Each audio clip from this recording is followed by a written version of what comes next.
Good evening, everyone. Welcome to the East Long Meadow Town Council meeting of November the 10th, 2022. I'd like to open the meeting with a pledge of allegiance.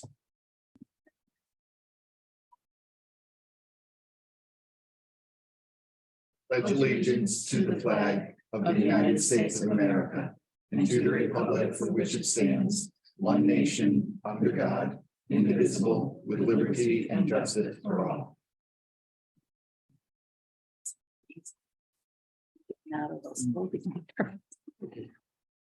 I would ask that we take a moment of silence to reflect on all the happenings that are going on close by and abroad, and all the close people we've lost. And thank you.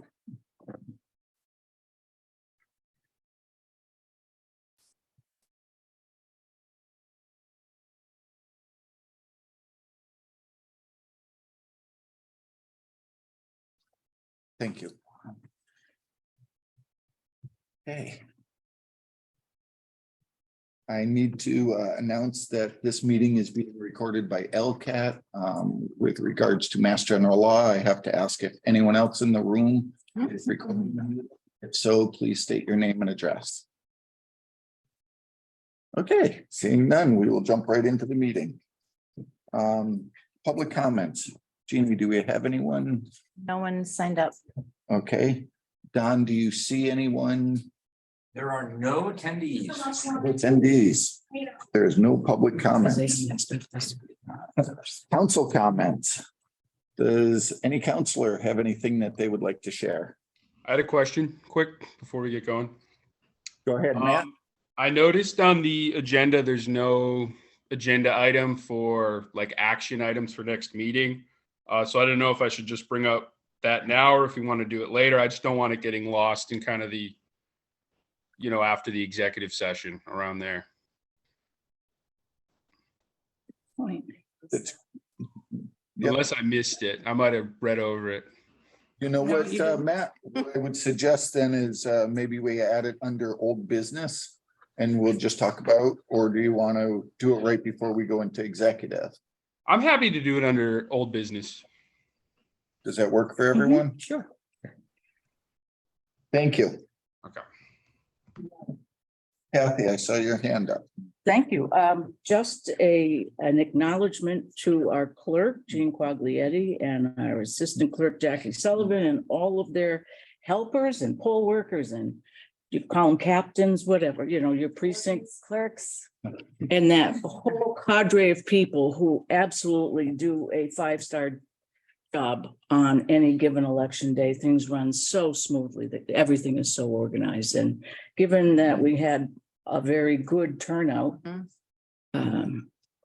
kudos to all of you. Thank you. And your peeps. Absolutely. I had the chance to go for early voting and it ran perfect. It was great. I have a comment if no one else does. It's just a follow-up with regards to Mr. Rich.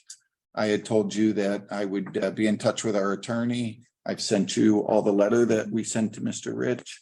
And after he received it, I had a nice conversation with him. And although it wasn't quite what he had hoped for, he understood and thanked us for following through with that. Town managers report. Mary, do you have one for us tonight? Yes, I do.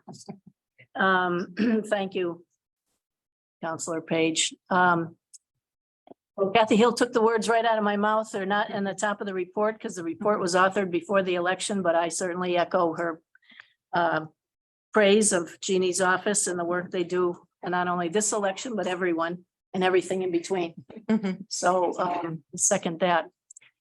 We will be having a swearing in ceremony on Tuesday, the 15th here at the Council on Aging at 3:30 to swear in Lieutenant Manning as the town's first police lieutenant. Mark Williams wanted to honor that occasion, so he's the one that's putting this together, but I know you're all invited, and hopefully if your schedules allow, you can be present. I know Steve is well, he's currently on a cruise, but he's enjoying his promotion and a cruise that was pre-planned. And he's taken over some new responsibilities, and the chief is very pleased so far with everything that's happened in the department. We continue to search for a veteran service officer in light of all the veterans and their families sitting out in the other room. It's unfortunate that we can't find and keep a veteran service officer here in town to work with the district, which, as you know, Wales and Hamden are the other two communities that are members of that district. But we continue to interview people, and hopefully soon we'll find the right candidate to fill that position and take care of the local veterans' needs as they should be addressed. The annual reports for the town's close of the fiscal year were underway again when this was authored, and I know Steve Lonergan has a financial report tonight that will amplify the results of some of those reports. And you've received emails from the Department of Local Services regarding our Schedule A and free cash certifications and submissions. We continue to move forward with our MGM grant funded project, which goes to the online permitting. I see Ryan's here. I know he's here to speak about broadband in the event you have any questions about it, but he's also been shepherding that project, which is funded by that MGM community grant. We're working with the building department. Our new commissioner brought with him several templates from the town of South Hadley where they use online permitting already. So that has streamlined the process. We're going to be working with the health department soon to upload their forms. And then eventually, hopefully we'll get to planning and the licensing out of the town clerk's office. So that's a grant that, as you may recall, we applied for 75,000 and MGM said, no, take 100. So we said, okay. But it was intended to facilitate COVID recovery too. So initially the idea was to help businesses resurrect themselves and get back online quickly. So it's working out very well. We have had design meetings with the Berkshire Design Group regarding Heritage Park redevelopment. Primarily, they've talked about, just delineating where all the wetlands are in that park, which brings me back to our desire to have the school committee relinquish their claim on 19 acres of that land. I understand that matter was tabled at their most recent meeting. And I've asked the superintendent to arrange a meeting between whomever on the school committee has questions and my office so that we can try to move that matter forward because it's standing in the way of our grant application for next year's funding. Other DPW news, the sidewalk project on Parker Street terminating at Bentry, approximately 4,500 feet, has been completed. The superintendent was very happy that that work was done in under 3 weeks, and it's a good project to have finished. So we're very pleased about that. Also, I wanted to advise you of this additional unfunded mandate for the lead and copper rule, which now requires the town's water department to investigate lines running from the street to certain houses based on the years that the piping was installed. And depending on the age of certain premises, those pipes may have to be replaced, and it could be up to 2,700 households. So it's in the future, it's not funded. But once the inspections are done, the town then has to budget for replacing those service lines in the event that they have suspect material. So that's just be on the lookout for. We're in negotiations with the town's fire department currently. We met in October and then recently this week, and we have another meeting scheduled for late November to try to wrap that contract up. Our HR department planned and scheduled its benefits fair for last week. I guess it was the 27th of October.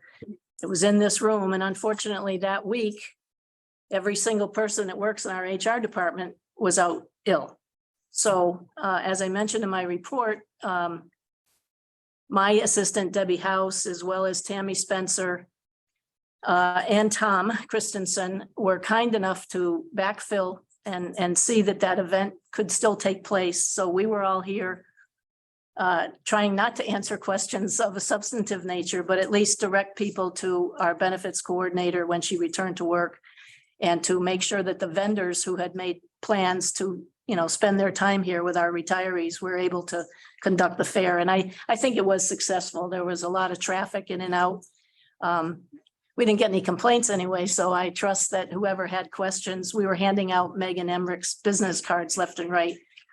So, and she's back to work this week, so I know she's had a lot of traffic into her office. But I wanted to just acknowledge the contributions of those three people in particular, because I do think that it demonstrates the ongoing cooperation that we have between departments, where no matter what the need is, once it's out there and it's identified, more than one person will step up and do their best to assist and help out and make sure that things go for the town's residents as smoothly as possible.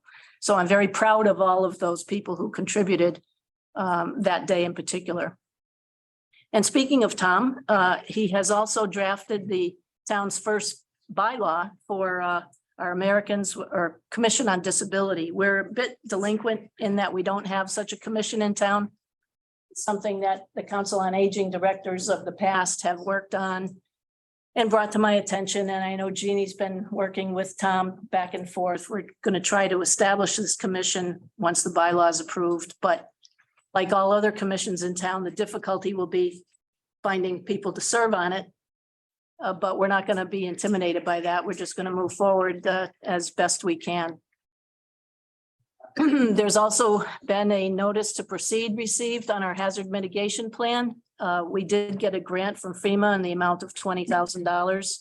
Again, due to Paul Morissette and Karen Korpanen's efforts in that regard. So Chief Morissette will be responsible for implementing the updates to this mitigation plan.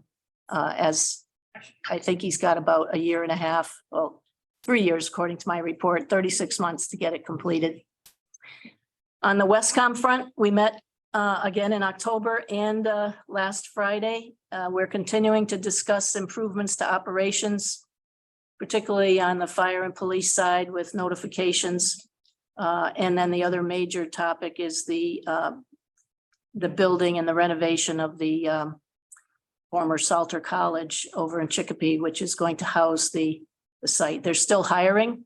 I report that out after every board meeting to our council, that we have six positions available now, and they're consistently advertising for new positions for dispatchers. When they're fully staffed, they'll probably have 31 or 32 plus online supervisory dispatchers. So it's becoming a very large operation. Oktoberfest on October 15th at the Brown Farm was the first event of its kind that was scheduled there. Thanks to Mother Nature and the good efforts of the Recreation Department and Recreation Commission. It was a really beautiful event. It was a gorgeous day, well attended, just very casual, lots of fun, two beer huts and some food and lots of sunshine. So we'd like very much, I think, to make it an annual event. And it kind of pointed out the beauty of Brown Farm and the availability of it as an asset to the community. So hopefully we can, through Donna Prather's efforts and the Rec Commission, do other events there in other seasons of the year and take full advantage of a lovely, lovely site. In other Rec Department news, Donna wanted me to let you know that there's a dual swim meet scheduled for Saturday at the high school. And she said it's very difficult to do these meets with a 4-lane pool. And I only mention that because there's been an enormous amount of conversation about the need for a new 6-lane pool in conjunction with the high school building project. So just another little push in that direction for the public to understand how difficult it is to put these events together without facilities, modern day facilities. The Council on Aging, as you can probably tell, is a bustling place, almost 7 days a week, I think, tonight being no exception. They also are hosting coffee hours for veterans on the first and third Thursdays of each month. They're working on a toy drive in conjunction and cooperation with the library on December 3rd. And have begun a new podcast with grace and cooperation of Mr. Mackey, Stories from the View, hosted and produced by LCAT with Pleasant View volunteers. I can speak. Anyway, that's more collaboration between Recreation, COA, and the library staffs who all work together to put these events on. And I'm very happy with our new library coordinator who's been able to facilitate the staff and the programming out of the library. She's working with Steve Graham for a holiday festival in early December. I think you all get her constant contact emails with all the library events. They're consistently putting on affairs for kids of all ages and really doing a terrific job keeping the community informed, if not engaged. And lastly, with regard to the town's high school building project, the community forum is scheduled for the 16th of November at the high school.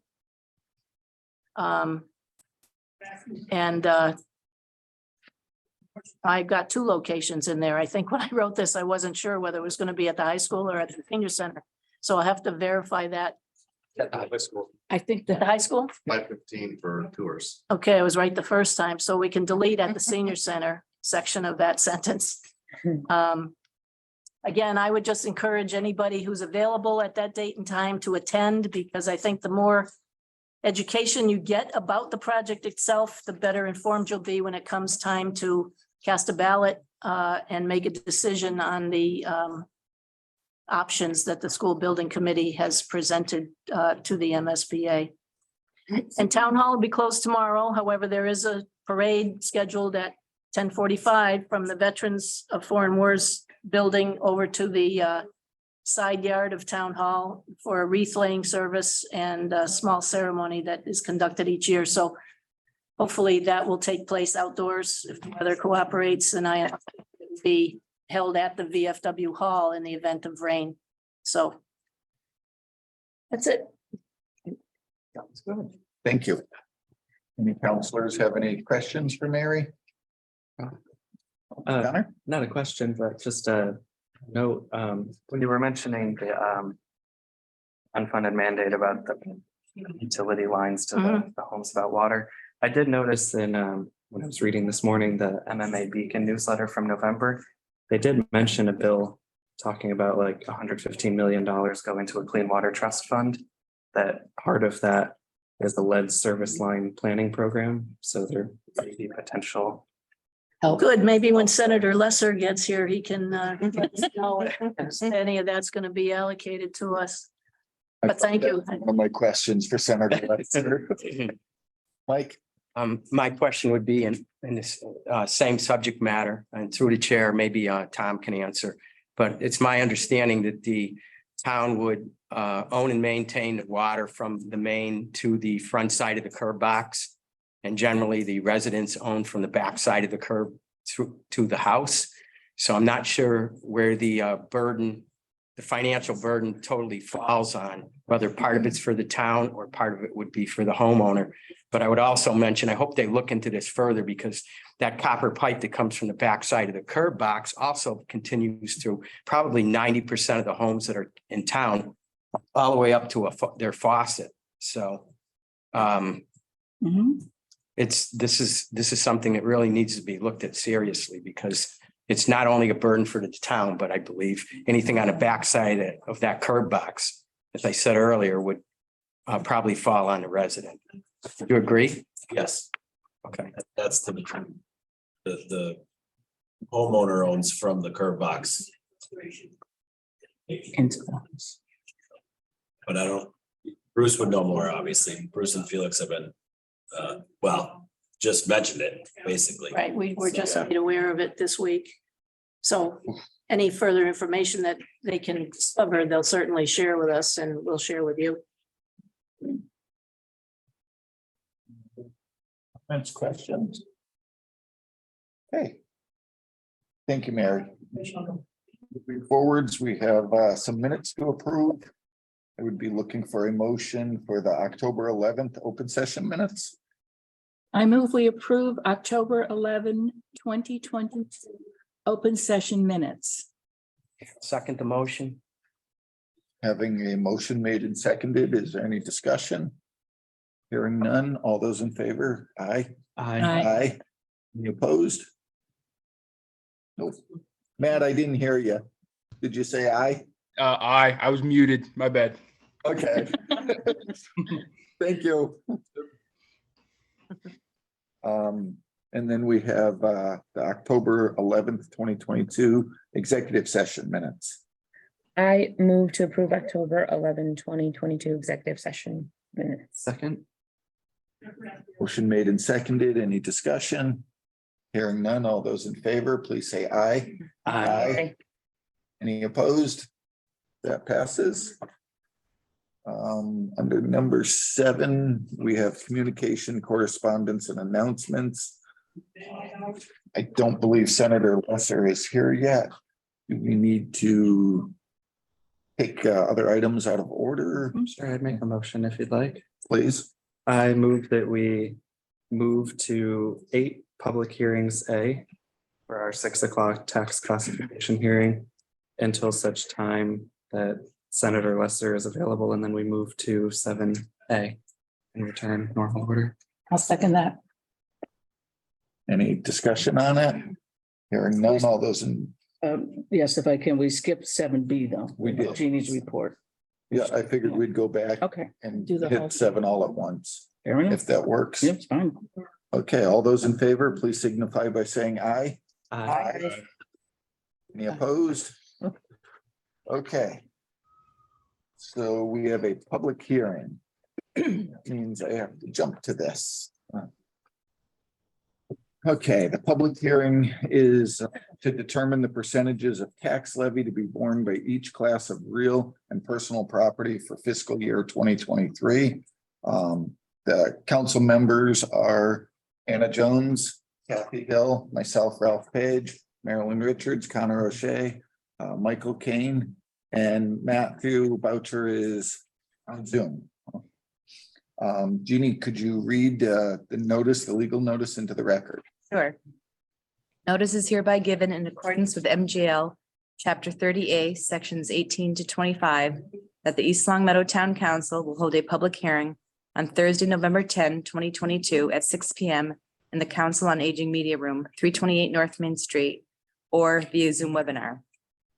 The purpose of this public hearing will be on the issue of determining the percentages of tax levy to be borne by each class of real and personal property for fiscal year 2023. All interested East Long Meadow taxpayers are welcome to attend this hearing to present any oral or written comments on the matter. In the event a taxpayer is unable to attend the hearing, written comments may be submitted in advance to Mr. Ralph E. Page, Town Council President, 60 Center Square, East Long Meadow, Mass. 01028. Gina Corgletti, Town Clerk of the Council. And I received no correspondence. Is our Board of Assessors here? Would they like to come forwards?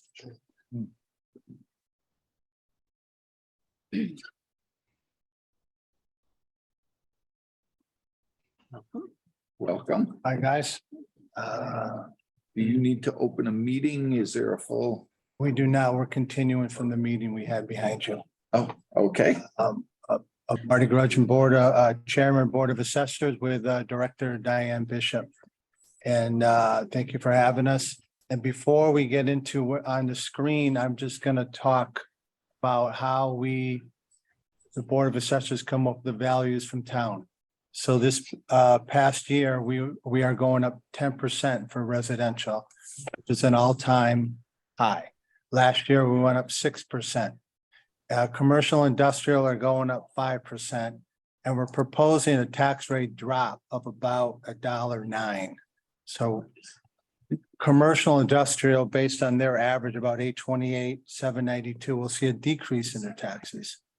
So I want to just talk about how we come up with our values. So our values are based, this is residential I'm talking about. 2021 sales. As you know, the market has been crazy. Everyone knows how did that, you know, you hear, how do they get that for that house? Well, that's what we see. So this year, we had what we call our recertification year. So we had the answer to DOR. So we do a little more in depth. We look at every sale and we broke it down by age, style, and neighborhood. So we have more detailed, even though we kind of do that anyways. But for DOR, we had to be more precise. So we were about 10% residential. Some were up 11 and 12%. These are based on MLS sales from 1/1/21 to 12/31/21. Arm's length sales, we don't look at flippers homes, estate sales, family sales. They got to be arm's length, and Diane determines that, and I look at that too. And that's where we come up with our prices. So we're up 10%. And that may seem crazy for some people, but I can give you examples. Oh, I want to talk, we do mass appraising because we do have people say, oh, I'm assessed, you know, for 3, and why am I so high? But you know, don't individualize it. So it's called mass appraising. That's why we look at ages and stuff like that. And we send out a questionnaire because sometimes homes are assessed for 200 and they sell for 400, and we don't chase what they call, another says, we don't chase sell price. Oh, that sold for 500,000, something we got to get out there. We got to raise the assessment. We don't do that. We look at the MLS, we get Diane Scott as a member. She looks at their interior photos like I do. I'm a real estate appraiser. So we look at the home and see if there's other reasons why it went up besides the market. And a lot of times they are. We see how nice it is inside, and sometimes they take out a permit and we look at that too. So we look at everything, and we had increases quite significant. I'm going to give you some examples. So again, we're at 2021 sales. So we have an example, a house was assessed for 303, it's going to 336, it's sold for 380. Assessed for 710, it's going to 801. That's a big increase. That sold for 900,000. Lower areas assessed for 244. It's going to 270. That house sold for 305. So we're not at, you know, we don't try to get to 100%, but you can see where we're going. And last year we're 6. The prior year 6. This year we're 10. The last quarter, last half of 21 was really high. And the beginning of 22 was high. Now it's starting to soften, but we'll look at the 22 sales coming up. Well, next year we will. So recent sales, we had house assessed for 675, went to 720, big sold for 865. So we're still not there. Low, high, assessed for 258. Assessment went to 288. It's selling for 395. So that's still happening. That's a current sale. So as you can see, the market is still there, but starting to flatten a little bit. But again, it's mass appraising. We don't individualize homes. You know, so this year we were really in debt and in depth with it by age, neighborhood, and the prices went up 7 to like 12% for everybody. And the average tax for East Long Meadow, our average price now is 339.8, up from 308.2. So that's about 10%, 10.3, and that's the highest we've ever been. So it's the highest increase. So after 6, we're at 10. I don't know what next year, but that's how we do it. Any questions on that? Yes. How do you handle a sale of a house where there's an internal gifting, if you will, on you, and someone sells the house to a child, for instance, dramatically lower than the assessed value? Yeah, it's not arm's length, so it doesn't go into our calculations. Okay, so it doesn't. And we have codes, we have like a family sale has a code, might be an A. We have different codes for Got that. it. So it doesn't go into the analysis. Okay, thank you. Yeah. Mike? Not really a question, but I just want to make everyone aware, and I don't mean in the room, I mean our listening audience, because I've had a few calls on this, but the point you're bringing up is that our board is doing this every year. and you're getting, and compiling new information based off MLS sales. We already know what the market's doing right now. The market's in a correction state. Interest rates have gone from basically 2%, pushing north of 7%. That is certainly going to cool the market off. And as it cools the market off, the prices that houses will probably sell for will be somewhere south of where they are today. Our board will look at MLS once again, reevaluate. So next year could be a different picture for those people concerned about their valuations today. We have two condo projects at the Elm Crest and the Fields. And they went up to, the condos went up to, the Fields has, dramatically high sales. I don't think people are aware of that area, but they're really high. And Esau Meadow has some of the highest land sales. We had 2 land sales on Favorite Lane for $250,000 for a vacant parcel, which is probably I think the highest for an acre lot in all of Pioneer Valley. Other than some one section of maybe Northampton, but for an acre lot, not cleared, 250,000 is pretty, and they have no problem planning and building it. And there's another one this year for 250 about also. So that's significant. And that affects overall land values too, when we do that, for the rest of the town. But that's extremely high. I haven't seen that high since Long Meadow had some vacant land sales 10, 15 years ago and for 400. So if you don't mind, the assessment, is this something that's done each year as far as re-looked at, or Yep. is it every 3rd year? no, every year we just have more in depth. We might not go, I mean, one year we did style, but we might not go style every year.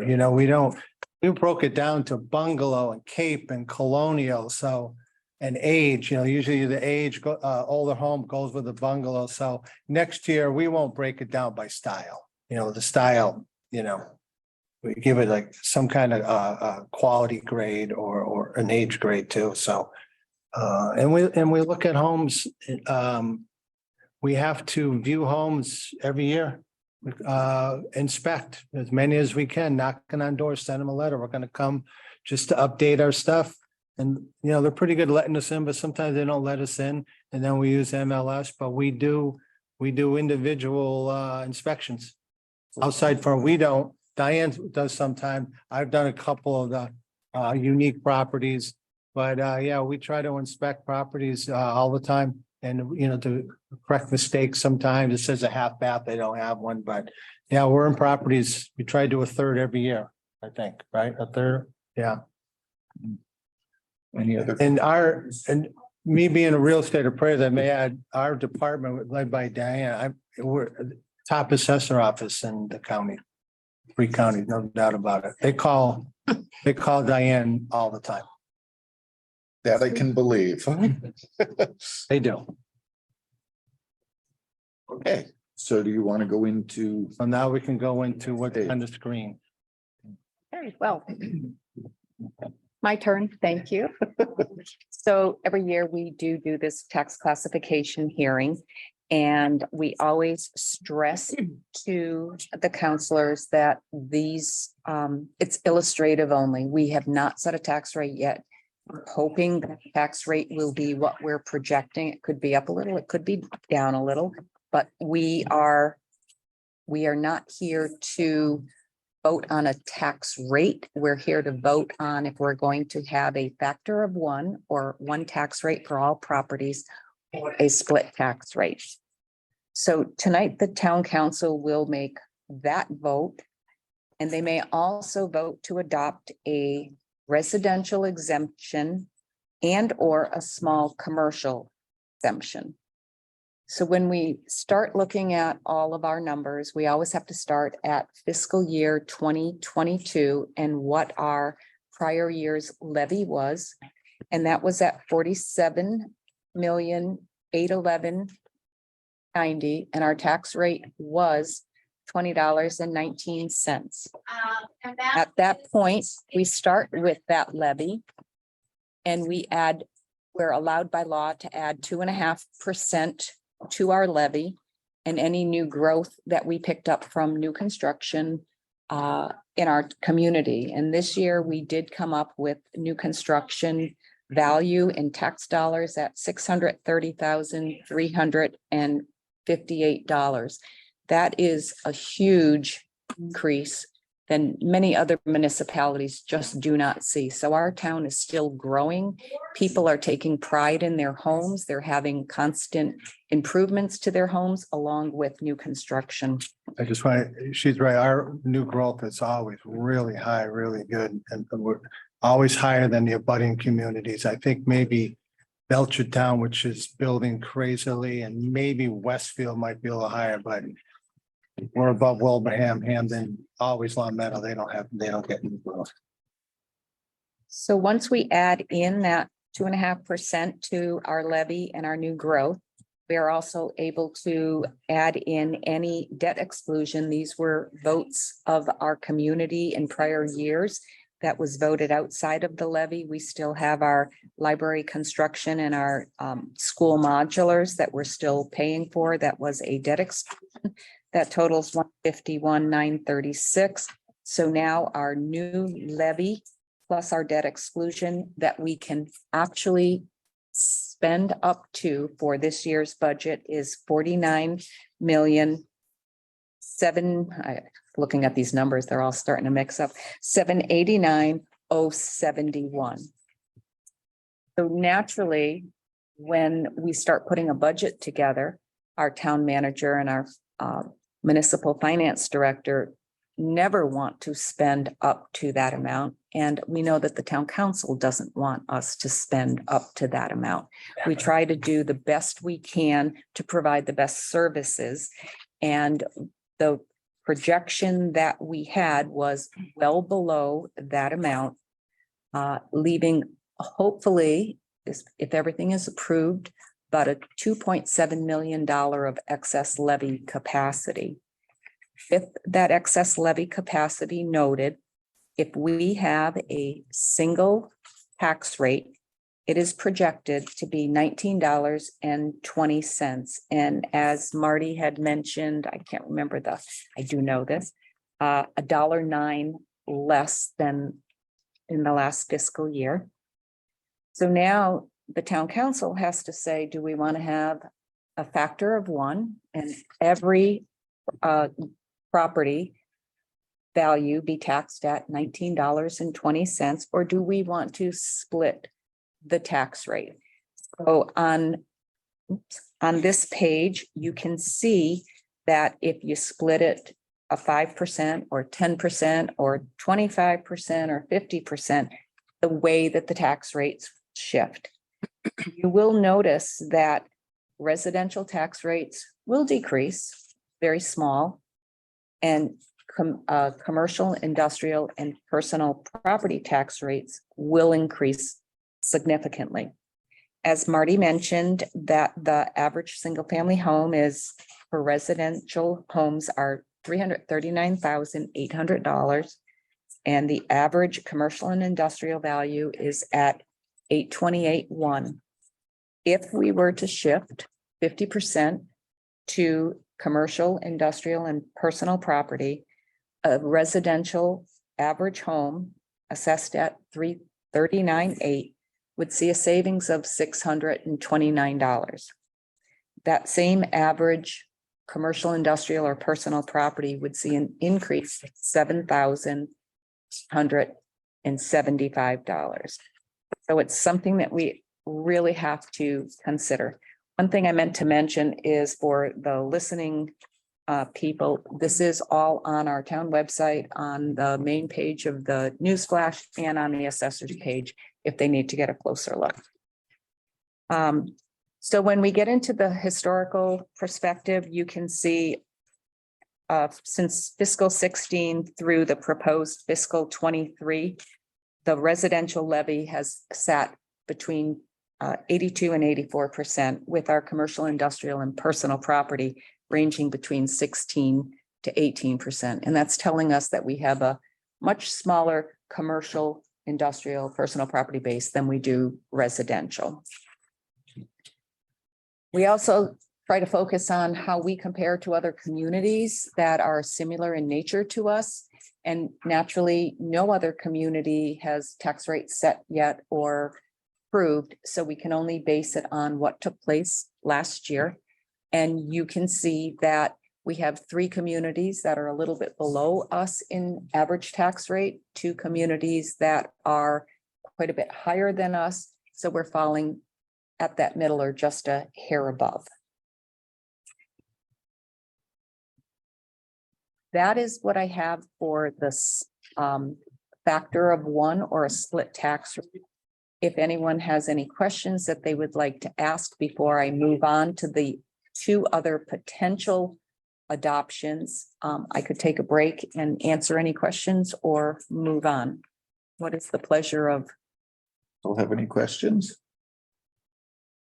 I just have one quick question, just for clarification purposes. The split between residential and commercial has pretty much remained consistent, would you say, over the last 3 years?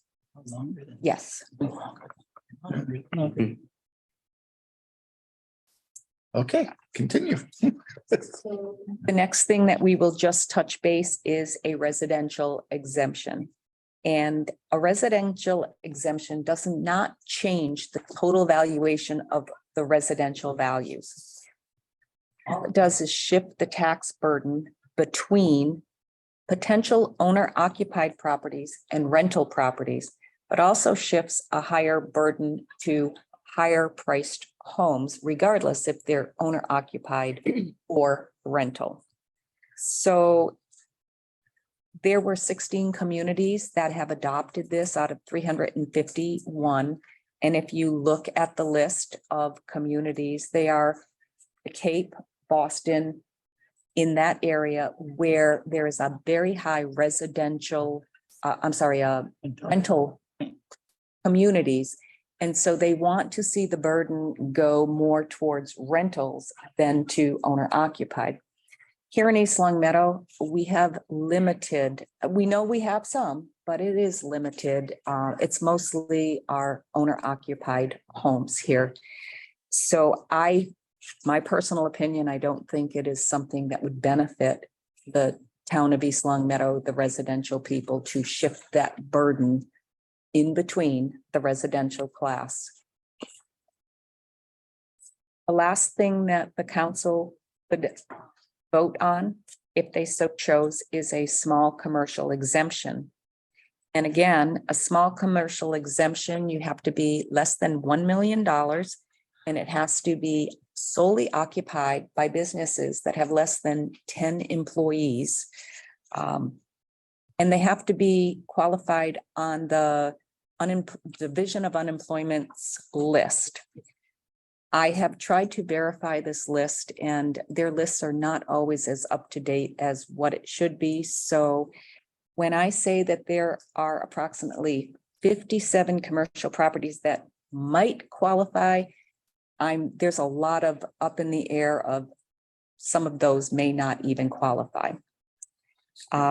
So out of 372, 57 may qualify. Again, like the residential exemption, all it does is it shifts the tax burden within the commercial industrial tax base. It doesn't lower taxes for all over. It just lowers a tax rate for commercial properties that have fully occupied with businesses that are 10 employees or less. It does not benefit that small business that has 10 employees or less. It benefits the person who owns the building. So if you have a business that a property that has 6 businesses in it, it's not going to help those businesses, but it would help the owner of the property. There are only 14 communities who have adopted out of 351, and I have, and the last line shows the communities that have adopted a small commercial exemption. So that is my presentation, and if anyone has any questions, I'll be happy to answer them. I'll start with the counselors. Any questions with regards to this? Did a great job. Thank you. Thank you. As always. So at this time, I would like, it's a public hearing. I'd like to open this up to any public input. Any questions or comments from the public? Don, do you see any hands? Attendees, but I don't see a hand. So I'm assuming there is no public input, but this time I would like to bring it back to the counselors. And just ask if there's any questions with regards to any of the presentation. Okay, seeing none. The first thing I think we should do is close the public hearing. So I would entertain a motion to close the public hearing. I move to close the public hearing. Second. Any discussion? Hearing none, all those in favor, please say aye. Aye. Any opposed? Okay, the public hearing is closed. Then I would entertain a motion to discuss our tax classification. I move to approve that the town of East Long Meadow adopt for the fiscal year 2023 tax rate a factor of 1, a single tax rate with no residential or small commercial exemptions. I second. Is there any discussion? Hearing none. All those in favor, please say aye. Aye.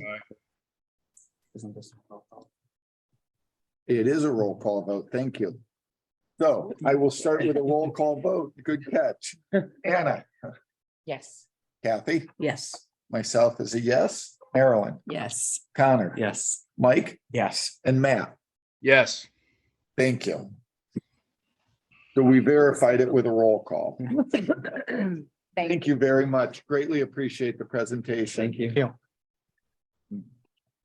I am going to Yes. attempt to get rid of the screen and. We have an IT director here, you know. Do have an IT. He's off duty. That's, Nobody's. Oh, that's not the one? It's never off duty. Hello.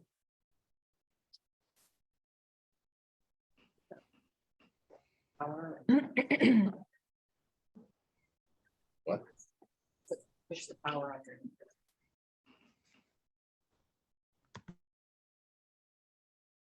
Yes.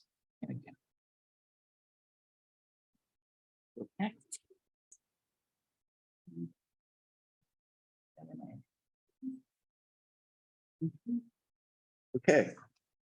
All set to continue. We are. I think we'll wait a second.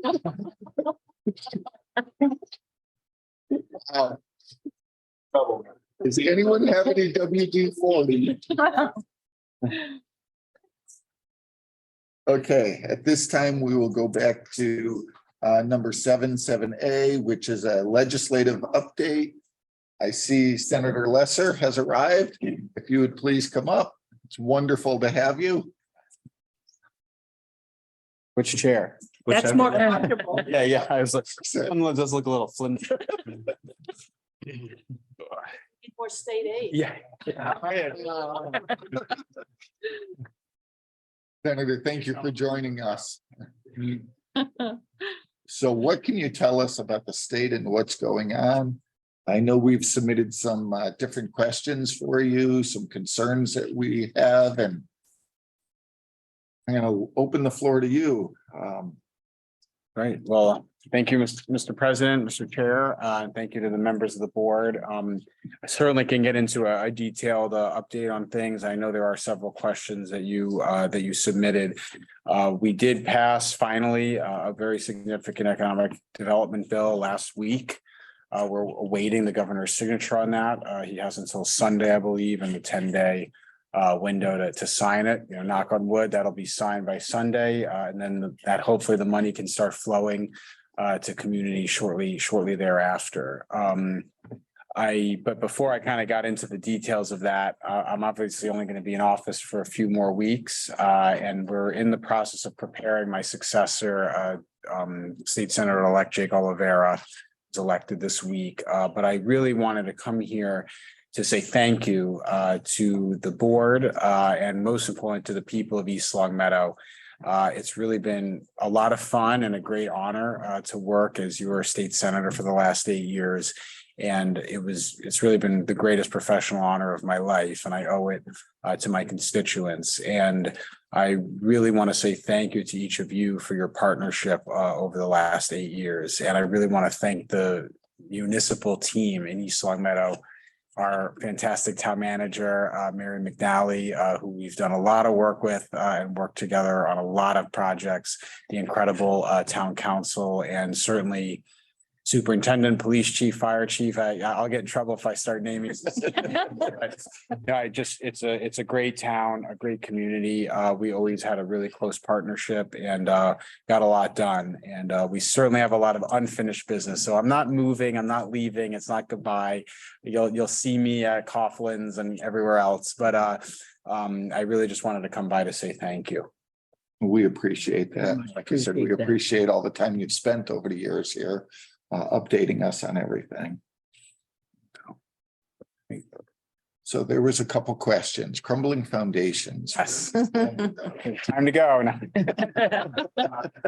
So this has obviously been something we've been working on for many years. So to just kind of back up, we had established, I know the board worked closely with us on this, the testing reimbursement program. The hope was to try to get as good of a sense of what was going on as we could by encouraging testing. It's been mixed, to be honest. I don't blame homeowners. People are reluctant to get the test and to do the test. And there hasn't been the greatest communication from the state about the availability of that program. And we've tried to encourage improvements there. We did file legislation. Our colleague Senator Goby from Spencer, alongside Representative Ash, and I filed legislation to implement a commission that we had done. People remember we had set up a commission on the crumbling issue that laid out a set of recommendations, including hopefully reimbursing towns that might see, property. I just saw the property tax update. Communities that might be dinged from the loss of property values, and also to directly aid homeowners. That legislation did not get through the economic development bill this year, which was a source of frustration for us. It did pass the Senate, and it did pass the House. It was vetoed by the governor, who had some edits and had some changes. So that remains a big piece of unfinished work. Luckily, we have a very good game plan. We have the draft legislation. It was filed. It got very far. We'll have a new governor in January. And so, so hopefully the dynamic there will change. But in the meantime, I would really encourage people to test their foundations if they're concerned, because the more data we have about the number of homes that are impacted, the better the argument is for us to get that legislation done. Another dynamic that people should be aware about is we're going to have a new attorney general, in addition, obviously, to having a new governor. And I still do feel strongly that this is something that an attorney general should look into and investigate. The attorney general in Connecticut was pretty active during the process there. I will make a note before my term is up in the next few weeks to speak to Andrea Campbell, the new incoming attorney general, about the issue so that she's up to speed. And I'm luckily, Jake Oliveira is very well briefed on the issue, and he's was a state rep from Ludlow. So it should be pretty seamless. But the number one thing we got to do is we got to make sure that bill gets done, that gets signed by the governor and gets implemented. Connor, did you have some questions? I did. I think. Let's see, what was one of them? Oh, I know in the past you've been a big proponent of the East-West Rail project and idea. Where do you see that going? Is that like stalling out, or it's not stalling out? Yeah, no. So I'm glad you asked. So again, backing up a little bit. We had obviously had an effort for the last 8 years to try to get some oxygen behind the East-West Rail project. We finally had a big game-changing moment with the Biden infrastructure bill, and certainly Congressman Neal played a very big part in helping make sure that the Biden infrastructure package includes funding, significant funding for inner city rail. Exactly the type of project that really this is, right? Which is intercity, ideally Pittsfield, Springfield, Worcester, Boston. So that money is there. There is a sort of operational and technical question about how we move those funds from the federal government into the state. And then who is going to actually run and administer this rail line, both in the setup and construction, who's going to do the procurement, who's going to do the oversight, who's going to do the construction, who's going to do the bonding, but then who's going to actually run the rail line once it's up and running. There are a lot of different options for how to do it. One would be to have Amtrak do it. There's some technical reasons why it would be helpful to have Amtrak do it. Amtrak trains get preference over cargo trains. Under federal law, they get a preference that, for example, MBTA cars do not, because they're federal. There's a federal preemption law about who gets a preference on the tracks. There is the potential to have the MassDOT run it. Then there is another proposal to have a kind of new, or to create some type of new rail authority. This is how Maine operates their Portland to Boston service. So if people are familiar with the Portland-Boston link, it's an Amtrak train. It looks, to the naked eye, it's an Amtrak train. Actually, what it is there's a Maine rail authority that essentially charters the trains from Amtrak. And that is one of the likely scenarios we could have. So anyway, this is a lot of background to get to the point, which is we need enabling legislation to set up this authority. And so we set up a commission in the transportation bond bill that we did earlier this year, a legislative commission to basically dig into this. And by March, we need to complete the recommendations to get the authority set up. So I'm on that commission. In fact, our first meeting is next week. I think it's next week, right? Yeah, it's next week. So we're going to be up and running. We're going to be meeting in Springfield. This will be a big high profile thing when it happens next week. But the hope is that commission will get its work done in March. We'll get that to the legislature. The legislature will pass and implement that state authority language. And then we can begin the process of moving the federal funds into the authority. There's a lot to it. It's not going to happen immediately, but it is moving along, and we have a pretty clear game plan for how to do it. Thank you. Oh, yeah. Awesome. Yeah. I mean, it's a long way from the train running, but it's the most important thing is you now see a clear set of steps that have to happen to make the train happen. So it's actually in better shape than it's ever been. Great. Any other questions? Mary, do you have any questions? Any funding issues that we need? I just whispered in Senator's ear about our plans to acquire 70 Maple Street, which is a contaminated brownfield site. Yeah. And was asking if there was any ARPA funds in the Commonwealth's coffers for redevelopment there. Some of the grant opportunities obviously are limited to an economically distressed area, which we're not, thankfully, but it limits some of the opportunities that we have. So depending on the future use, I guess, is the sense I get from our brief conversation, that depending on what the town may want to do with that property in the future would dictate the likelihood of some Commonwealth funding. Yeah, I mean, the short answer is yes, there's always resources available, but I mean, there's a historic amount of ARPA allocation. We just completed in the ECDev bill, another multi-billion-dollar appropriation. There's over $1 billion left for the next administration. That was intentional on the legislature's part. We held back the final tranche. Thought it was important for the next governor to really have a say in how that's implemented and spent. Housing is the most urgent priority from a policy perspective in terms of how the ARPA is being spent. We obviously have a a housing crisis in the state, and housing prices are skyrocketing. So any proposal, my advice, I'm gonna be gone a few weeks, but not gone, but out of office. My advice would be that if the proposal is grounded in housing, providing housing, especially workforce housing, housing for families, it will make the project and it will make the application very competitive. I'm assuming all of this will be passed on. Yes, yeah, absolutely. And I'm Highly encouraged to come in and see us. And I'm a phone call or text away, but no, that we'll make sure that my successor is well briefed. definitely know how to find you.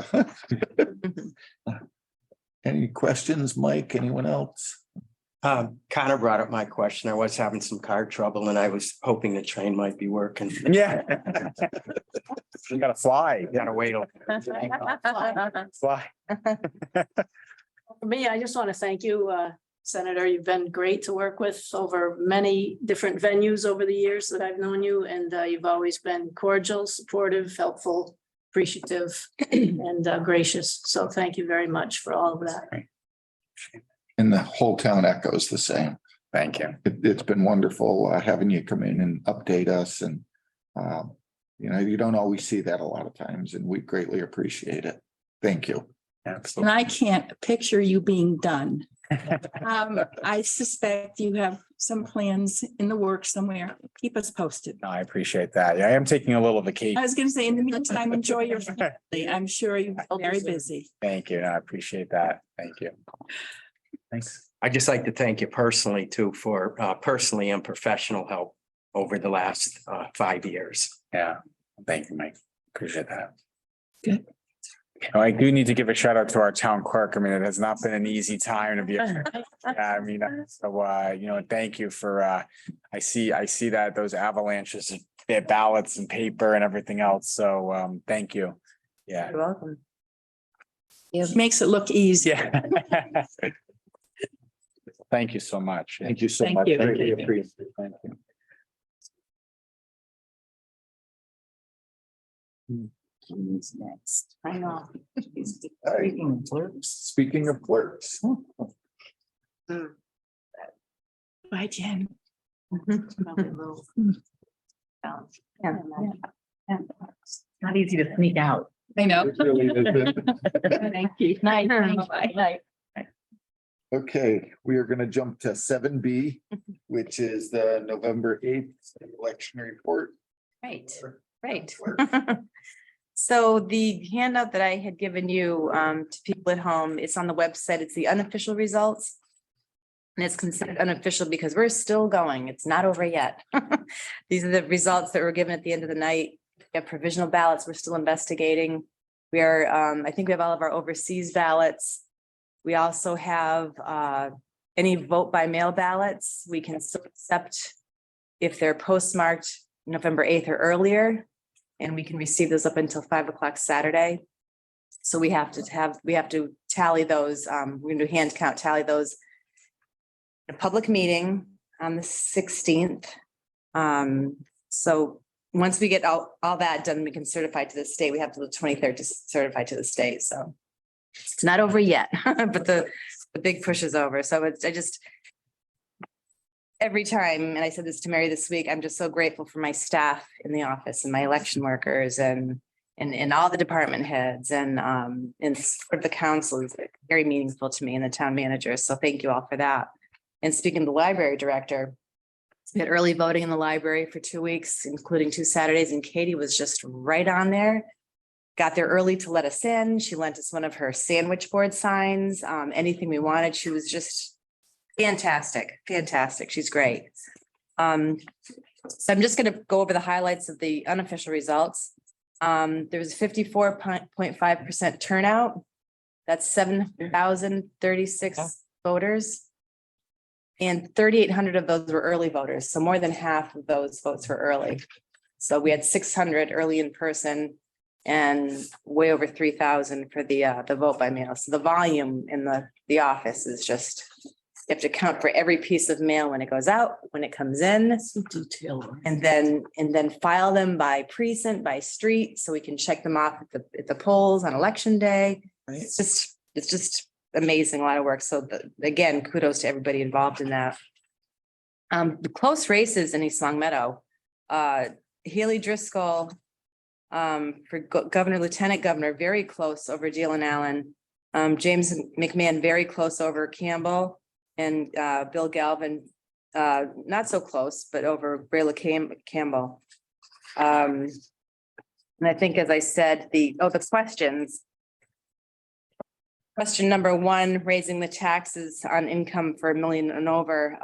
East Long Meadow voted no, Mass was yes. The question number 2, to regulate dental insurance, East Long Meadow, yes, and the state was yes, that was hand in hand. Question 3, to regulate the retail liquor licenses, East Long Meadow, no, Mass, no, so that was a match. And then the driver license for illegal immigrants. I didn't finish that one. That was a resounding no in East Long Meadow, but it was yes in the state, so. It was very heavy traffic from the get-go. There was a line out the door at 7 a.m. and at 7:59 p.m. people were literally running down the hallway. Am I too late? No lines out the door at the close, but people were literally running down the hallway. 29.5% of registered voters voted early. So it's here to stay. It's a lot of work for town clerks. When you're a town clerk, this is what you do, but then the state mandates these things, and this vote by mail and early in-person voting was really put in stone in July. Yeah. So the budget will be a little bit over for postage. So the next year's budget, we have to consider this in all the next elections, and we'll need more money for elections because of this. So Has to be. it has to be. Yeah. I'm assuming the state's not helping out with any of Other this. unfunded. So the state helps out with resources. They've done weekly webinars, before the polls, during the polls, tallying up. They're very good with that. But you're right, it's a lot of money. It's expensive, and we can opt in to vote early for local elections, but I don't see the point. It's just very expensive to do. But again, I always say it was a good day. That's like my tagline. That was a good day. It all falls together. There's little fires to put out, but everybody's happy and collaboratively working together, and it went great. So Thank you. Everything turned out well, thank you. Okay, it's done. We're gonna jump to 9 licensing matters. We have approval of a one-day liquor license for St. Paul the Apostle. Okay, if we're ready for that, I'll motion to approve a one-day liquor license for St. Paul, the Apostle Church, located at 235 Dwight Road for a Vietnamese New Year funding event scheduled for November 27th, 22 from 5 p.m. to 11 p.m. Second. Any discussions? Hearing none, all those in favor, please signify by saying aye. Aye. Any opposed? Okay. Second matter is another one-day liquor license for St. Paul the Apostle. I move to approve a one-day liquor license for St. Paul the Apostles Church, 235 Dwight Road, for a Christmas celebration on December 24th, 2022, from 7 to 11 p.m. I'll second that. Having a motion made and seconded, is there any discussion? Hearing none, all those in favor, please say aye. Aye. Any opposed? Hearing none, that passes. Let's jump to 9B, financial matters. Steve, do we have a financial report from you? All good. Good evening, Counselor. Tonight's financial report is covering dates on a few things and a couple of housekeeping stuff. As the assessor showed, the tax rate is coming up, and I can't add anything more to that other than they did a great job, and it looks like the rate hopefully will go down about $1.09. And we're going to now, when we finish up the recap, we'll submit to the state for its review. Once it's approved, then the rate will actually be set. And then Diane and her staff and Dawn and her staff will get together and start printing out the bills that everybody loves. So that's coming up, and that's actually, they don't get enough credit for getting the bills out, on how complicated and time consuming that process is. So I want to say thank you and congratulations in advance to them. Free cash, in my report, all the forms have been submitted. I think you all know the results after that. We did get it back and they were Schedule A and the free cash had been certified. And so now we're able to move on and go from there. The 22 audit status is still in process. The holdup right now being the Hampden County Retirement Board has to send our auditors a report. I've sent everybody on the Hampden County Retirement Board, all the communities, to get a report from the retirement office. And they have not completed that yet and they haven't sent it out. Our auditors, Tom Scanlon, believes that it'll be by the end of this month, beginning of next month. So it's close, but we still have to wait for that. The FY24 operating budget is, we're starting the process of that. With Ryan's help and IT, we've started trying to put it more, I guess, to have it departments enter directly into Munis, and then we'll be able to print reports out of Munis and go forward with that.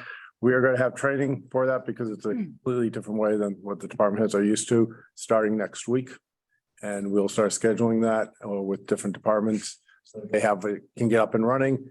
And the deadline for the budget entry is January 17th, where we'll then sit down with Mary and Tom and kind of go through the budget there at that point in time. Keeping peace. Bills of the prior year. There's only one here. It's for $450. It was street information. What happened was a whole package was sent over in May, I guess it was, to the town, and they didn't include this bill in it. So when they went through their books for their receivables, they said, "Oh, this wasn't paid." Called over and then sent it over. We received the bill actually for the first time in October, so we're looking for authorization to pay that. And the other good news is the fire department received the fiscal year 22 emergency management performance grant from the Massachusetts Emergency Management Agency in the amount of $4,500. According to Chief Morissette, the grant's going to be used to purchase 5 active shooter response kits for East Long Meadow. And the grant has a matching requirement, but he stated that with the annual fee currently being paid for Code Red, the emergency notification system, will meet that match. So as a result, there's no additional cost for this grant, and we need just the acceptance by the council on that. Awesome. Follow it. Does anyone have any questions for Steve? Besides me? Of course you do. Operating budget going into Munis. This is something that's brand new. Is this to hopefully in the future just make things easier?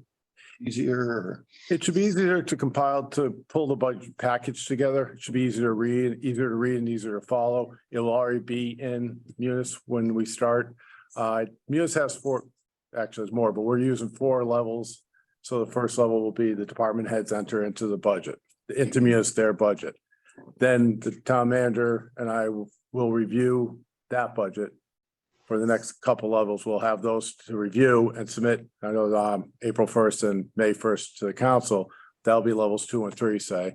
And then when you vote the final budget, it's already in Munis. It's a matter of just sending it up to the next level and finalizing it.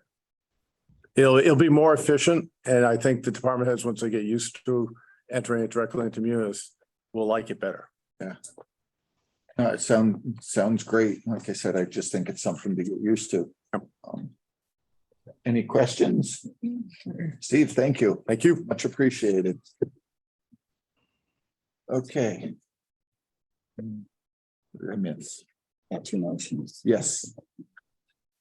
So under financial matters 1A, we have a bill from a prior year for $450 to approve. Do I have a motion for that? I motion to approve a bill of a prior year of $450 for a portion of legal services relating to Maple Street property. I will second that. Motion made and seconded. Any discussion on it? Hearing none. All those in favor, please signify by saying aye. Aye.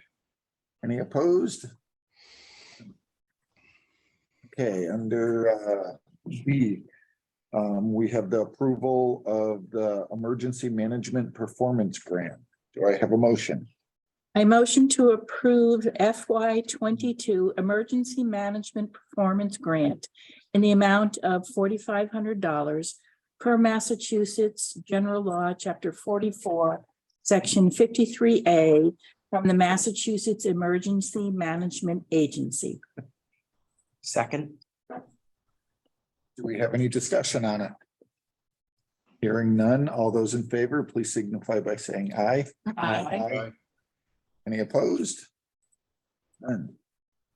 Okay, number two, approve an amount not to exceed $35,000 for the purpose of funding a municipal broadband feasibility study. So this was the study, this is just the continuation. We've had 2 votes already on the MLP. And now this is basically funding it so that we can actually look at it and see the feasibility of it. Do I have a motion for this? I motion to approve an amount not to exceed 35,000 for the purpose of funding a municipal broadband feasibility study and the associated cost for the engineering and the municipal light plant implementation to be funded from the free cash account. Second. Any discussion? Question. Question? The amount of 35,000, how is that generated? How was it generated? Or It's coming out of free cash. The number came from Yeah, the number. Is that when what you meant? when we had, or I had a discussion with Don Mackey as far as what we thought the cost would be. And it was relayed 25 to 35,000.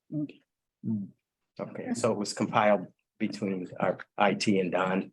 Yes. And a guesstimate on And it's a guess. might cost for the feasibility. So well, 25,000 for the feasibility study. There's about $6,500 earmarked for preliminary engineering. And then the balance is to help with the legal setup of the MLP, which is the mechanism that would be the management arm of the project. Thanks, Ryan. So when the report first came out on this was back in 2021. Is there any need for any additional, or do we still think the 35? From the pricing, it's still good. Perfect, thank you. That's kind of where I was. I have another question. Yep. Do you have a ballpark time frame for that? Like, how long will it take for this group to conduct the study? So they say it's about 4 to 5 months, and they're running 6 or 7 of them in Massachusetts right now. So it's, if they are the successful bidder, it'd probably be at least a year, I'd say, until we have something that's actionable. We'll have a report before then. Thank you. And if we run short, I imagine they'll come back in front of us where we can increase the amount. Connor, you had a question. Not so much a question, but just to related to this broadband topic that we've been talking about for a while. In that same Beacon newsletter with the bill that Senator Lester was talking about, there was a call out to that they added, another $50 million to the Broadband Innovation Fund and 25 million for broadband infrastructure improvements, including the last mile grant program. So if this does prove, if the feasibility study proves that it could be something feasible that East Long Meadow could and should do, there may be additional funding options for the town. And I did see that. It was exciting. Okay, we've got a motion on the floor. It's been seconded. All those in favor, please signify by saying aye. Aye. Any opposed? Okay, under old business, we're going to discuss action items. Although it's not on the agenda, it should have been. And Matt, you had some. Yeah, I just had 2 things. First being, at the next meeting, I would like to discuss the new town manager search. Back in September, I recall it being, we were agreed to discuss in October. It didn't happen. So I just feel like it's kind of appropriate to get the ball rolling because we meet about once a month and it takes time. And then second, and I'll do my second one, and then if anyone disagrees, I'd be open to hearing my fellow counselors' comments. Second, I think we need to, with the 330 Chestnut Street project that's sort of barreling towards us. I know there's a planning board meeting on, I think, Tuesday, off the top of my head, coming up. It's ostensibly, it is a warehouse, but I think in practice, it's going to operate like a distribution center. And I think, I don't know if the council is the correct mechanism for it, if there's a committee that's more appropriate, but I think we need to start kind of preemptively looking at how we can mitigate the traffic issues and other resulting issues for residents living nearby and just the town in general. Like things like a truck route, recommended, route for trucks in and out of town. I've had a lot of people reach out to me about it. I know a lot of residents are very concerned. And so I don't know if next meeting or just in the near future, but I think it's something that I know everyone's cognizant of, but we need to have a discussion about. So I would agree with that as far as for a possible truck route or something on that idea. As far as for 330 Chestnut itself, any of the facility or anything like that, that is strictly a planning board issue. It's a planning matter. And it falls under their purview 100%. That will not come in front of the town council because it is a planning board issue. It's not like a zone change or something like that where we have to approve it. No, I understand. I wasn't referring specifically to the approval of 330 Chestnut, but I'm speaking to mitigating issues around, and my understanding around 330 Chestnut is it's kind of a closed deal. It's going to happen. But I think there's mitigating factors like in things we can do to mitigate the issues that are going to arise from it. And, I'm excited to see the development in town, but, like the truck route, I'm not referring to 330, but, I think we're going to see more. Enfield's got a couple big warehouses going up, and I wouldn't be surprised to see more in town. So I just think it's a property situation we need to be aware of and kind of not be caught, sort of with our pants down, when it finally gets up. I want the town to be prepared for these issues before it's completed, if that makes sense. Thank you. Thanks, Matt. Marilyn? I just want to add, Matt, that as counselors, we're still residents. And while we may not have an actual vote or voice in that particular action, we can show up at planning board public hearings and state our concerns and ask for this to perhaps be part of their planning going forward. You raised some valid points, absolutely. But there are ways to do that. I think just show up. So I agree with you. But the like a truck route would be under our purview, right? That's not a planning board thing, right? Or am I? Their project. I think it's part of their. Yeah, I think it's under their purview. Yeah. Under their so purview? That's gonna fall under their purview. As far as for the planning and the site plan and which way they want vehicles to travel and stuff like that. But we may have some idea under traffic rules and regulations that falls under us. So it's something to look at, and I would definitely entertain putting it on for the next meeting so that we could take a look Right. at it. And Matt brings up a good point. I've seen other communities where there are signs on roads saying closed to truck traffic or truck traffic eliminated between certain hours. And how does that happen? Is that traffic rules? I mean, I think it's that falls under traffic rules Right. and regulations. So it's, good points. Mike? I would just add, for staging purposes, a lot of buildings and businesses similar will stage traffic, and that would fall under the Traffic. same guidance. Yeah. Okay. Traffic rules and regs. When I say staging, for those of you that aren't familiar with it, if numerous trucks came and they wanted to make an agreement, maybe let's just say to park those trucks at American Saw by arriving early, and maybe the facility wouldn't be open. That would be a private entity, but if they started parking on the street, it would fall under traffic rules and regs. So traffic and rules and regs is under our purview, correct?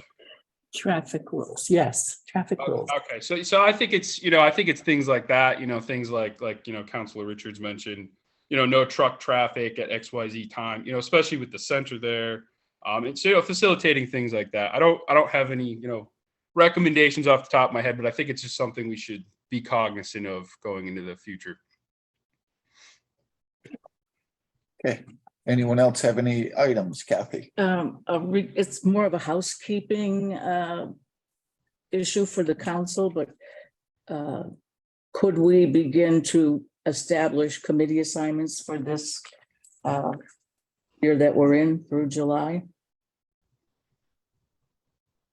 As far as who's appointed to what? Correct. Yes, actually, I received from Jeannie a list of everyone and what committees they were on, and I will be going through that and reaching out to some of the existing members, making sure they still want to stay on, and reaching out for new members. Thank you. Any other issues, action items? Okay, new business. We have a proposed adoption of Mass General Law, Chapter 59, Section 5, clauses 22G and 54 from the Director of Assessing, Diane. And I brought Welcome to our meeting. I did bring along Martha Leamy. She is our assistant assessor. So I am going to give one presentation and she will give the other one. Okay. So the Board of Assessors, they always review any new local options that may benefit the town or benefit our residents. And we have reviewed, and the board is proposing to adopt as a local option to exempt all personal property accounts $5,000 in value. Back in 2011, they adopted the first time to exempt anything under $1,500, and 150 accounts equaled $1,623 in revenue. And trying to process all of those bills and what we were collecting, it made sense to provide an exemption for personal property. We are now finding that under $5,000 in value, these are generally very small businesses that have small personal property assets. And we have determined there's 125 accounts, and the total loss of revenue would be $7,048. We hate to see us lose revenue, but sometimes it costs more money to process the accounts from the assessor's end to the collector's end to the deputy collector's end, and then to small claims court if we cannot collect. So we are looking to make this adoption, and I do understand it has to go before a bylaw committee. And so we are presenting that at this time. There are 134 municipalities that have adopted under $5,000 small personal property exemptions, and there are 64 more additional that have adopted the maximum of $10,000. And one community even did a home rule petition to do $20,000 because they felt it would really help the small businesses to promote the small businesses and help them really get going, especially during the few years of COVID. So the board would really like to see that the town council review it, and we would like to try to adopt that. It's not going to change the workload for the assessors, unfortunately. People still have to submit forms of list to us, still have to report to us. We just would not have to forward on to the collector any count under $5,000 to try to collect for taxation. That's my first one, and I can, any questions? Any questions? $5,000. That's a lawnmower, isn't it today? No, not even close to a lawnmower, but okay. And the second one. I'm Martha Leamy. It's nice to see everyone. Welcome. Welcome. The Board of Assessors has also voted to recommend the local option, Chapter 59, Section 5, Clause 22G. This proposed bylaw change benefits only disabled veterans and or their surviving spouse who apply for a statutory exemption. We're currently in the process of taking our exemptions now. The disability ranges from 10% to 100% and is verified by the Veterans Administration. Many residents for estate planning purposes put their properties in trusts.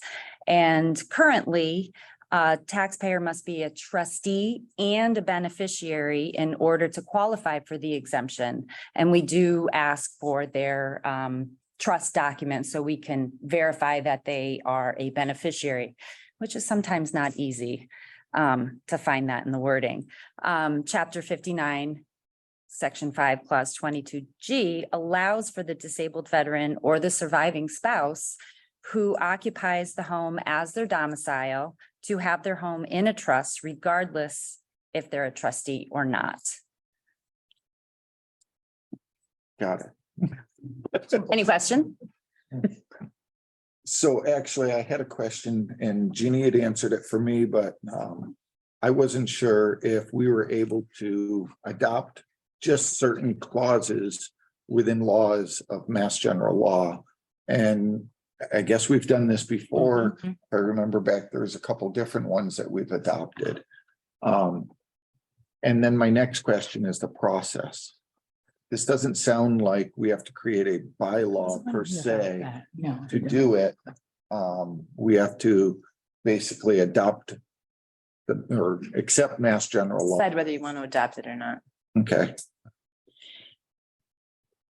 So Where would this, Marilyn. it's a housekeeping sort of question. If there's no bylaw, and I don't think we need one.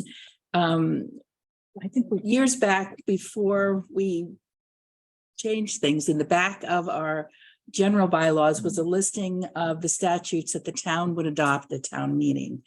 You know, just the year and what it was. Where do we find this information now? We're gonna go to Jeannie for that. Code. Is it in E-code? General acceptances. So all Was that mirrored what was in the bylaws? General acceptances sort of at the end of the bylaws. so that whole section that was It had the date of the history, meeting. previous history is all. And actually Ralph and I talked about how to make that more user friendly and have more information in that, maybe a link to the adoption of the law. We've talked about that, but that's where you can find that. Okay. And it's not always accurate because I found mistakes in it. So whoever was in charge at the time of adding that on. In fact, I found a wrong date on my list of E-code supplements just to fix up. So. Thank you. Answered my question. So it does or it doesn't have to go to bylaw committee? It's not gonna be a bylaw, so I believe Right, it's up to It's us. just a matter of a yes or no, because it's already stated in MGL. Right. Correct. It's an So it opportunity would be to to adopt adopt or not, right? those our motion particular tonight. clauses. And it would be at up to the board whether we want to go through and basically just adopt it tonight. Does anyone have any thoughts one way or another on it? I happen to think it's a wonderful idea. I think, I mean, it ends up being cost savings. I mean, to send out bills for small amounts, it just doesn't make sense. So if someone would like to reword the motion for an acceptance, I move to recommend the adoption of Massachusetts General Law, Chapter 59, Section 5, Clauses 22G and 54. Second. I think they should be two different motions. Split them. Yes, I will. because the original suggested motion was to refer those Got it. to. Okay. So I think they should be two separate motions. I just, and One in- Dan, and when we do the section 54, we want to stress that it would be for accounts below $5,000. That's for 54. Yes, that is the small personal property exemption. So it's really got to be two separate ones. Right. so we had a motion and a second. I will rescind my I second. will withdraw the wording as well. And would you like to try again? I'll take a shot at it round for one part. Thank you. I move that the town council adopt Massachusetts General Law, Chapter 59, Section 5, Clause 22G. Is there a second? Second. That sounded good to me. Any questions? Hearing none. All those in favor, please signify by saying aye.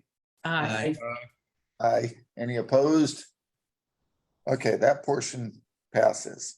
Would anyone like to take a stab at clause 54? Kathy? I move that the East Long Meadow Town Council adopt Massachusetts General Law, Chapter 59, Section 5, Clause 54. No, yes, you're right. I'm sorry. With an exemption for personal property under $5,000. Okay. Second, Any discussion?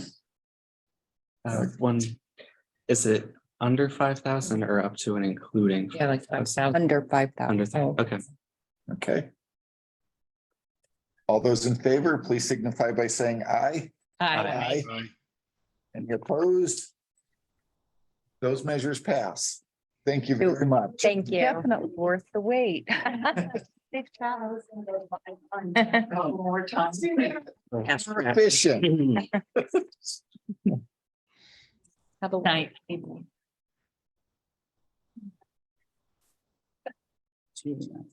Yes. So our next agenda item, new business, is a bylaw change for a 5-year review of compensation paid to multiple member bodies and the town council. I submitted this in response to, I believe it was our last 2 years that the school committee had asked for an increase. And I had suggested that before we do any increase in any compensation, that we look at all boards, town councils, committee, and everything, and do a review of it. So I crafted a bylaw of which needs a first reading. Obviously, it has to be read in at 2 meetings. The second one is a public hearing, and this will have to go to the bylaw committee for a recommendation. Would someone like to read it? Sure. That being said, I'll motion to refer a bylaw change for a 5-year review of compensation paid to multiple member bodies and the town council to the bylaw committee for review. So we have to read it in. The entire thing has to be read Bylaw. both meetings, but Connor had already jumped in and said he'd love to read it. So the motion is on hold? So Made a motion. No, there hadn't been a second. Well, I should, or Well, would no, no, go back. So, So we gotta yes, read it so in we're- first. exactly. We have to read it in again. and then we'll accept your Right. motion. I was hoping to. All right. So the purpose, this bylaw change will require a 5-year review of compensation paid to multiple member bodies in the town council. Chapter 150, add subsection 150-3, multiple member bodies compensation. Remove section 150-2E and re-letter additional sections. Subsection 150-3A. No multiple member body of the town shall receive compensation for its services except as recommended by the town manager and approved by the town council after hearing the recommendations made by the compensation review committee. Any compensation shall be appropriated in the budget by a majority vote of the town council. There shall be no change in compensation for any multiple member body without a 5-year review. B, every 5 years, starting in 2023, a compensation review committee shall be formed by the town council to review compensation of multiple member bodies. The compensation review committee shall consist of 3 or 5 residents who are not town councilors and do not serve on any multiple member bodies. The town council president or a selected designee shall sit on the committee as ex officio. C, the compensation review committee will be formed in January. A final report recommending the amount of compensation, if any, to each multiple member body, along with a breakdown of how the compensation will be distributed within the multiple member body, will be submitted to the town manager and president of the town council by April 1st, of the year in which the review committee is formed. Review committee will be charged with looking at the compensation paid to similar bodies and other like-sized communities, looking at the impact the board has within the town and determining how much, if any, compensation is appropriate.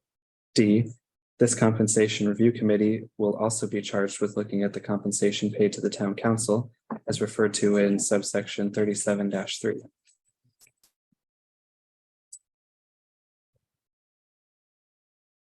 Have 37-3. I just had- Oh, thank you. Oh, thanks. Chapter 37, town election and town council, add subsection 37-3, town council compensation. Subsection 37-3, town council compensation. A, every 5 years, starting in 2023, a compensation review committee shall be formed by the town council to review compensation of the town council. All town council compensation shall be appropriated in the budget at the rate voted on by a majority of town council after receiving the review committee recommendations. There shall be no change in compensation without a 5-year review. B, the compensation review committee will be formed in January. Final report recommending the amount of compensation, along with a breakdown of how the compensation will be distributed within the town council, will be submitted to the town manager and president of the town council by April 1st of the year in which the review committee is formed. The review committee will be charged with looking at compensation paid to similar town councils and other like-sized communities and determining how much, if any, compensation is appropriate. C, the compensation review committee shall be the same committee charged with reviewing compensation of multiple member bodies as outlined in subsection 150-3. Thank you. Thank you. Okay. So basically, I gave you the analysis for this. My suggestion was that this goes to our bylaw review committee so that they can look it over, look at the wording, talk to our town manager, any input that we have. We'll forward that to the bylaw committee and adjust this so that it can come back in front of us for a second reading, and a public hearing to get their input also. Connor. One comment. It would be good as well if the bylaw committee also seeks the input of the school committee, since they were kind of the ones that originated this entire process, asked for a compensation review. I would agree with that. Why just the school? Just because they ask? Because there are a number of multiple member bodies that would be considered in this. Well, What I think, if I may, because what I would suggest is that as we go to review this, we send it out to the different bodies and all, and get input from everyone. I see what you're saying. And again, this committee is only to make a recommendation. The ultimate compensation, whatever any board gets or whatever through our charter, is determined by the town manager.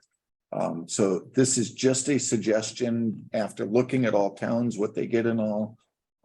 It's a review. Sometimes I know, like the Board of Selectmen, I think their compensation went like 15 years without ever being adjusted. So this is just to say, hey, let's put it on the agenda. So every 5 years, we at least look at it. Doesn't mean it's going to change. Doesn't mean it's going to go up. It may go down, but it's just to look at. That was my thought on it. Kathy? Just from my 6 years' time on the finance subcommittee, it would be helpful to have a final decision on how the council feels about it. Sometime in the latter part of April, otherwise we won't have enough time to infuse those numbers into the budget that would come back to the council. Would you agree, Steve? Absolutely. Latter April? Because that comes up every year. So Right. if you can have an indication anyway, by the time we go to the budget, to the final budget vote, it'll be very helpful. Right. Any other? Mike, would you like to make a motion? No. Motion to refer a bylaw change for a 5-year review for compensation paid to member bodies and the town council to the bylaw committee for review. I'll second that. Any discussion? Hearing none, all those in favor, please signify by saying aye. Aye. Any opposed? Okay. Next, a proposed creation of a bylaw defining and outlining a commission on disability pursuant to Mass General Law, Chapter 40, Section 8J, submitted by our Deputy Town Manager, Mr. Christensen. Good evening. Good evening. Yeah, so Mary alluded to it in her remarks, but these MGL was actually approved at a town meeting or council meeting on November 27th, 2018. So we've kind of let that go a little bit, but we're gonna fix that right now. So this is the proposed bylaw. I think we even reserved a spot when we recodified. So this chapter 180 is actually the chapter in our bylaws right now reserved for this commission. A lot of this verbiage is from the state's website, suggested language for a bylaw for a commission on disability. Put in our form that we sort of came up with for the rest of our multiple member bodies. So if I may, Jeannie, if I remember right, one of the councils previous to myself, didn't they approve the creation? It was the MGL, so what Tom said, November 27, 2018, they approved the MGL to establish the commission. And then Carolyn Brennan at the time had proposed to also adopt MGL, a different 22G. Yep, chapter 40, 22G, about allocating funds received from handicap parking, and that was passed, but at a later date in December. I think it actually didn't pass. The motion did not pass. Really? Yeah. Yeah, that one didn't pass, Okay.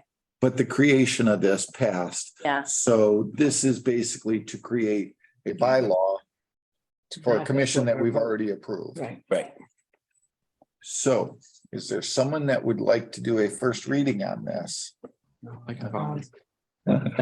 Thank you, Connor. Greatly appreciate this.